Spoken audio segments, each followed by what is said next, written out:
Hi అండి, welcome back to your channel. మన channel first time చూస్తే సబ్స్క్రైబ్ చేసుకోండి. వీడియో నచ్చినట్లయితే లైక్ చేయండి. ఇప్పుడు స్టవ్ ఆన్ చేసుకొని ప్యాన్ పెట్టుకొని ఆయిల్ వేసేసి పన్నీర్ ముక్కలుగా కట్ చేసి ఫ్రై చేసి సైడ్ పెట్టుకోవాలి. ఇప్పుడు మిక్సీ జార్ తీసుకొని ఇందులో 10-12 జీడిపప్పు పలుకులు తీసుకొని వాటర్ వేసుకొని మెత్తగా మిక్సీ పట్టుకోవాలి. ఇప్పుడు అదే ప్యాన్ పెట్టుకొని పచ్చిమిర్చి అలాగే ఉల్లిపాయలు బాగా ఫ్రై అవ్వాలి. ఇందులోకి టమాటీ ముక్కలు కూడా వేసేసేయాలి.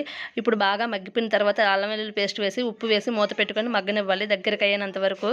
ఇప్పుడైతే ఒక మిక్సీ జార్లోని మనం ముందుగానే జీడిపప్పు పేస్ట్ అనేది యాడ్ చేసుకొని ఇప్పుడు స్పైసెస్ యాడ్ చేయాలి. పసుపు, కారం, ధనియాల పొడి, జీలకర్ర పొడి, గరం మసాలా వేసేసుకొని బాగా కలుపుకోవాలి. ఇప్పుడు కొద్దిగా వాటర్ వేసేసి బాగా కలుపుకోవాలి. ఈలోపే మనము మిక్సీ జార్ తీసుకొని పాల మీద మేగడ అనేది కొద్దిగా ఒక చెంచాడు పాలు వేసి మిక్సీ పట్టుకొని సైడ్ పెట్టుకోవాలి.